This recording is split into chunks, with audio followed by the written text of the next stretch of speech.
নমস্কার বন্ধুরা, আমার নাম ডক্টর সঞ্চিতা চ্যাটার্জি, আয়ুর্বেদাচার্য বিএমএস। আজকে আমাদের আলোচনার বিষয়বস্তু হলো, অনেক সময় আমরা একটা কথা প্রায় শুনে থাকি যে বাথরুমে স্ট্রোক হওয়ার একটা প্রবণতা রয়েছে বা একটা রিস্ক ফ্যাক্টর থেকে যায়। কথাটা কি সত্যি? যদি হয় তাহলে এটা কেন হয়, এবং এই ঝুঁকি বা এই প্রবণতাটা এড়াতে আমরা কি করতে পারি, এই বিষয় নিয়ে আমরা আলোচনা করব। আজকের ভিডিওটা ছোট হবে কিন্তু অত্যন্ত গুরুত্বপূর্ণ একটা ভিডিও। পুরোটা দেখার জন্য অনুরোধ রইল। তো প্রথমে বলি যে স্ট্রোক বলতে আমরা কি বুঝি। যখন আমাদের রক্তবাহের মধ্যে দিয়ে রক্ত সংবাহিত হয়, সংবাহিত হবার সময় যদি রক্ত বাধাপ্রাপ্ত হয়, অর্থাৎ সে ঠিকমতো সংবাহিত হতে না পারে, সেখানে ব্লাড ক্লট হয়ে যেতে পারে। এবং এটা যে কোনো জায়গায় এটা হতে পারে, যেমন এটা হার্টে হতে পারে, আমাদের ব্রেনে হতে পারে। যদি এটা ব্রেনে হয়, তখন কি হয় যে আমাদের যে ব্রেন সেলগুলো রয়েছে সেখানে সঠিকভাবে অক্সিজেন সাপ্লাই হয় না। এটাকেই বলা হচ্ছে স্ট্রোক। স্ট্রোক একজন মানুষের যে কোনো বয়সে যে কোনো সময় হতে পারে এখন, এবং এই স্ট্রোককে তিনটে ভাগে ভাগ করা হয়েছে। প্রথমটিকে বলা হচ্ছে যে ইস্টেমিক স্ট্রোক, অর্থাৎ এক্ষেত্রে রক্তবাহের মধ্যে দিয়ে রক্ত সংবাহিত হবার সময় সে বাধাপ্রাপ্ত হয় এবং সেক্ষেত্রে ব্লাড ক্লট হয়ে যাওয়ার একটা সম্ভাবনা রয়েছে। এটাকে বলা হচ্ছে ইস্টেমিক স্ট্রোক। আরেকটা হচ্ছে হেমারেজিক স্ট্রোক। এটা জেনারেলি হাই ব্লাড প্রেশারের ক্ষেত্রে দেখতে পাওয়া যায়। এক্ষেত্রে আহ, যে আমাদের ব্লাড ভেসেলস গুলো রয়েছে সেগুলো বাস্ট করে যেতে পারে এবং ব্রেনে রক্তক্ষরণ হতে পারে, সেখান থেকে একটা স্ট্রোক হতে পারে।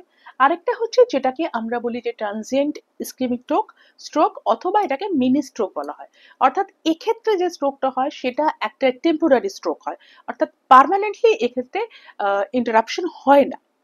তবে পরবর্তীকালে এটা এটা কিন্তু একটা ওয়ার্নিং সাইন, অর্থাৎ এখান থেকে পরবর্তীকালে একটা স্ট্রোক হওয়ার সম্ভাবনা কিন্তু থেকেই যায়। এবারে মূল বিষয় আসি, যে বাথরুমে স্ট্রোক হওয়ার একটা প্রবণতা থেকে যায় বা একটা থাকে, সেটা কেন, কিভাবে? কতগুলো কারণে এটা হতে পারে। প্রথমত, আমরা যখন স্নান করি, আমরা কিন্তু স্নানের যে প্রসিডিওরটা সেটা কিন্তু আমরা ভুল করি। অর্থাৎ ধরুন আপনি বাইরে কোনো কাজ করছিলেন বা খুব ঘেমে গেছেন বা একটা অস্বস্তি হচ্ছে, তখন তার থেকে একটু রিলিফ পাওয়ার জন্য, একটু আরাম পাওয়ার জন্য আমরা বাথরুমে গিয়ে স্নান করি, বা নর্মালি আমরা প্রতিদিন স্নান করি। এবং সেই সময় আমরা কি করি, মাথা থেকে জল ঢালতে থাকি। সেটা শাওয়ারের মাধ্যমেই হোক বা আপনি মগে করি বা বালতি করেই জল ঢালুন, আমরা জেনারেলি কি করি, মাথা থেকে জলটা ঢালতে থাকি। এবং এর ফলে কি হয়, আমাদের বডির যে টেম্পারেচারটা এবং তার সাথে সাথে জলের যে টেম্পারেচার, এটা দুটোর মধ্যে একটা পরিবর্তন থাকে, একটা ফারাক থাকে। এবং হঠাৎ করে সাডেনলি এই টেম্পারেচারের যে চেঞ্জটা হয়, যার ফলে সেখানে একটা প্রেশার ক্রিয়েট হয়, এবং যার জন্য আমাদের ব্রেনের মধ্যে যে ব্লাড ভেসেলস গুলো ব্লাড সাপ্লাই করছে, সেক্ষেত্রে সেখানে কিন্তু একটা ব্লাড ক্লট হয়ে যাওয়ার সম্ভাবনা থাকে, এবং সেখান থেকে কিন্তু স্ট্রোক হওয়ার একটা সম্ভাবনা থাকে। দ্বিতীয় কারণ হচ্ছে, আচ্ছা এবার বলি এখানে আপনি কি করবেন।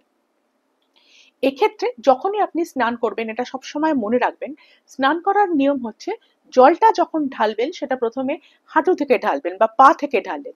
আস্তে আস্তে জলটা উপরের দিকে উঠে ঢালতে থাকবে, এবং মাথায় জল ঢালবেন সবার শেষে।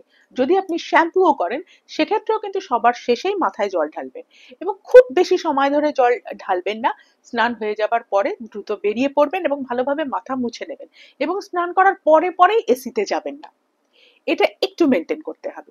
দ্বিতীয় কারণটা বলি, দেখবেন যে শীতকালে কিন্তু স্ট্রোকের প্রবণতাটা বেশি থাকে গরমকালের থেকে। কেন? গরমকালে তো সূর্যের আলোর বা সূর্যের টেম্পারেচারটা বেশি থাকে, এবং সেক্ষেত্রে আমাদের গরমকালেও এক ধরনের স্ট্রোক হয় অনেক অধিক সময় সূর্যের আলোয় থাকলে, মানে সূর্যের আলোর যে তাপের মধ্যে থাকলে সেটাকে সানস্ট্রোক বলা হয়। কিন্তু শীতকালে স্ট্রোকের সম্ভাবনাটা বেশি হয়, তার কারণ শীতকালে জলের টেম্পারেচার অনেক কম থাকে, এবং আপনি যদি শীতকালে ঠান্ডা জলে স্নান করেন, তখনও কিন্তু আমাদের দেহের যে টেম্পারেচার এবং জলের যে টেম্পারেচার, তার মধ্যে একটা পরিবর্তন হয়, সাডেনলি একটা চেঞ্জ হয়। তার ফলে আমাদের যে ব্লাড ভেসেলস গুলো রয়েছে সেগুলো সিঙ্ক করে যায়, তার মধ্যে দিয়ে রক্ত সরবরাহিত হতে গিয়ে সে বাধা প্রাপ্ত হয়, এবং সেক্ষেত্রে একটা কিন্তু স্ট্রোক হবার একটা সম্ভাবনা রয়েছে। তৃতীয় কারণ হচ্ছে, বাথরুমের মধ্যে স্লিপ করে পড়ে যাওয়ার একটা সম্ভাবনা সবসময় থাকে, বিশেষত যারা বয়স্ক মানুষ বা ব্যালেন্সের একটু অভাব হয়, তাদের ক্ষেত্রে এটা হতে পারে। যদি স্লিপ করে, কারণ বাথরুমটা ভিজে থাকে, জল থাকে, বা এখন এমন টাইলস দিয়ে তৈরি করা হয় যে জল পড়ে আছে কিনা সেটা আমরা বুঝতে পারছি না। তো এরকম অবস্থায় বাথরুমের মধ্যে কিন্তু স্লিপ করে পড়ে যাওয়ার সম্ভাবনা থাকে এবং সেখানে ব্রেনে আঘাত লাগতে পারে, সেখানে রক্তক্ষরণ হতে পারে, সেই জায়গা থেকে কিন্তু একটা স্ট্রোক হতে পারে। বাথরুমের ফ্লোরটা এমন ভাবে তৈরি করা উচিত যাতে জল থাকলে বোঝা যায়, এবং জল থাকলে যদি কোনো বয়স্ক মানুষ সেই বাথরুমটা ব্যবহার করে তাহলে বিশেষভাবে খেয়াল রাখা উচিত, সেই জলটাকে রিমুভ করে দেওয়া উচিত। এবং গ্রিফ থাকবে, বাথরুমের যে ওয়ালগুলো রয়েছে সেগুলোতে গ্রিফ থাকবে, অর্থাৎ একটু ব্যালেন্সের অভাব হলে সে যাতে ধরে নিতে পারে, পড়ে না যায়, এই জিনিসটা কিন্তু মাথায় রাখতে হবে।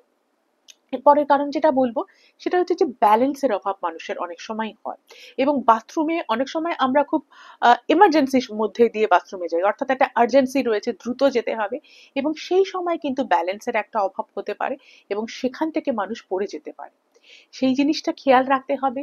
রাত্রিবেলায় অনেক বয়স্ক মানুষ বাথরুমে যায়, সে সুতরাং তার ঘর থেকে বাথরুমের মধ্যে যাতে কোনো রকম কোনো ইন্টারাপশন না থাকে, কোনো জিনিসপত্র না থাকে, দরকার হলে আপনি লাঠি ব্যবহার করুন, ব্যবহার করে বাথরুমে যান, এটা একটু মাথায় রাখতে হবে। আরেকটা জিনিস কি হয়, দীর্ঘ সময় মানুষ শুয়ে রয়েছে বা বসে রয়েছে, তারপরে যেই উঠে দাঁড়ালেন, সাডেনলি কি হয়, আপনার যে একটা ব্যালেন্সের একটা অভাব হয়, ব্লাড প্রেশারটা লো হয়ে যায়, তখনও কিন্তু পড়ে যাওয়ার একটা সম্ভাবনা থাকে, এটাও মাথায় রাখতে হবে। একটু বসে থাকলেন, উঠে তারপরে আস্তে আস্তে উঠে যান, তাড়াহুড়ো করবেন না। টয়লেটে যাবার যখনই আপনার টয়লেটের প্রেশার আসবে তখনই আপনি আস্তে আস্তে টয়লেটে চলে যান, অনেকে একটু বেশি সময় নিয়ে যায়, সেক্ষেত্রে কিন্তু আর্জেন্সি আসবে এবং আপনাকে দ্রুত হারে টয়লেটে যেতে হবে, এই জিনিসটা কিন্তু মাথায় রাখতে হবে। বয়স্ক মানুষ যদি রাত্রিবেলা বারে বারে তাদেরকে টয়লেটে যেতে হয়, এই জন্য বলা হয় যে ঠিক সন্ধ্যের পর থেকে জলের পরিমাণটা একটু কমিয়ে দেওয়া উচিত। সকাল থেকে সন্ধ্যে অব্দি জল যেটা খেলো, সন্ধ্যের পর থেকে জলের পরিমাণটা একটু কমিয়ে দেওয়া উচিত, তাহলে দ্রুত হারে এই যে বারে বারে বাথরুমে যাওয়া, এর প্রবণতাটা কিন্তু কমবে। আবার যদি আপনি খুব বেশি উষ্ণ জলে চান করেন, খুব গরম জলে স্নান করেন, তাহলে সেক্ষেত্রে সোয়েটিং হবে, ঘেমে যাবেন, এবং সেইখানে কিন্তু ডিহাইড্রেশন হওয়ার একটা সম্ভাবনা রয়েছে।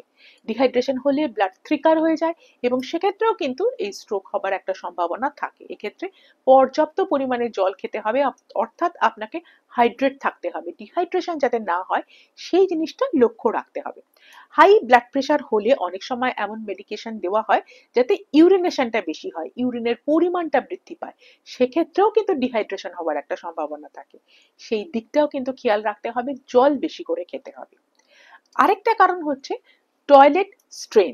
যখন মানুষ টয়লেটে যায়, বাথরুমে যায়, তখন দেখবেন যদি কারোর কনস্টিপেশন থাকে তাহলে তাকে বেশি প্রেসার দিয়ে পায়খানা করতে হয়। এই যে প্রেসার দেওয়া হচ্ছে কারণের জন্য হাঁচি বা কাশি, হাঁচি কাশিতে অতটা না হলেও কনস্টিপেশনের ক্ষেত্রে কিন্তু এটা হতে পারে। সেই প্রেসারের ক্ষেত্রেও কিন্তু ব্লাড ভেসেলস এর মধ্যে রক্ত সরবরাহ যেটা হচ্ছে সেটা ব্যাহত হতে পারে এবং সেখান থেকে কিন্তু স্ট্রোক হবার একটা সম্ভাবনা রয়েছে। কাজেই সবসময় এটা চেষ্টা করা উচিত, কিন্তু মধ্যবয়স্ক মানুষের কিন্তু কনস্টিপেশন যাতে না হয় সেই দিকটা ভীষণভাবে খেয়াল রাখা উচিত, সেইভাবে যাতে কনস্টিপেশনের সময় যে প্রেশারটা ক্রিয়েট হয় সেটা যাতে না হয়। এবং আপনি যখন টয়লেটে বসবেন, বিশেষ করে কোমরের ওপরে যাতে পশ্চারটা যাতে সঠিক থাকে, মেরুদণ্ড সোজা করে যাতে বসবে। তো ইত্যাদি কারণে কিন্তু আমাদের বাথরুমে স্ট্রোক হবার একটা প্রবণতা রয়েছে। আরেকটা জিনিস খেয়াল রাখবেন, বয়স্ক মানুষ যদি বাথরুমে যায়, তো তাহলে সেক্ষেত্রে বাথরুমের ভিতরের দরজাটা সে যাতে ভিতর থেকে আটকে না দেয়, কারণ দেখুন স্ট্রোক হলে তার প্রত্যেকটা মুহূর্ত কিন্তু গুরুত্বপূর্ণ, যত দ্রুত হারে তাকে হসপিটালে নিয়ে যাবেন, যত দ্রুত হারে তার ট্রিটমেন্ট শুরু হবে, ততই ভালো হবে তার জন্য। সুতরাং সে যদি ভিতর থেকে দরজা বন্ধ করে দেয়, তাহলে সেই দরজা খুলে তাকে বের করতে, রেস্কিউ করতেও অনেকটা সময় লেগে যাবে। এটা মাথায় রাখবেন, কোনো মানুষ অধিক সময় বাথরুমে থাকলে তার সাড়া নেবেন, সে বাথরুমে ঠিক আছে তো এটা জেনে নেবেন, তার কারণ আপনি তো বুঝতে পারছেন না এবং সে বাথরুমের মধ্যে তার কি সিচুয়েশন রয়েছে, কি অবস্থা রয়েছে। তো এই সমস্ত বিষয়গুলো যদি আমরা একটু খেয়াল রাখি, তাছাড়া দেখুন এই যে আমাদের স্ট্রোক, এটা কিন্তু সাইলেন্ট কিলার, অর্থাৎ আপনি উপর থেকে কিছুই বুঝতে পারবেন না ভিতরে কি হয়ে যাচ্ছে, সেই জন্য ব্লাড প্রেশারকে কন্ট্রোলে রাখতে হবে, ব্লাড কোলেস্টেরল বিশেষত এলডিএল এবং ট্রাইগ্লিসারাইড এটাকে কন্ট্রোলে রাখতে হবে, ব্লাড সুগারকে কন্ট্রোলে রাখতে হবে, স্মোক করবেন না, যদি সম্ভব হয় সেটাকে ছেড়ে দিন, না হলে কমিয়ে দিন, অ্যালকোহল ইনটেক কমাতে হবে, fast food, fatty food, junk food এই ধরনের খাবারকে কমাতে হবে, রেগুলার এক্সারসাইজ করতে হবে, দেহের ওজনকে কমাতে হবে, সঠিক পরিমাণে জল খেতে হবে, ওয়েল ব্যালেন্স ডায়েট খেতে হবে, 7 থেকে 8 ঘন্টা ঘুমের প্রতিদিন প্রয়োজন। এগুলো একটু যদি আমরা খেয়াল রাখি, এই সম্ভাবনাটা কিন্তু আমরা অনেকটাই কমাতে পারবো এবং সুস্থ থাকতে পারবো। তাহলে বন্ধুরা আজ এই অবধি। ভালো থাকবেন, সুস্থ থাকবেন। নমস্কার।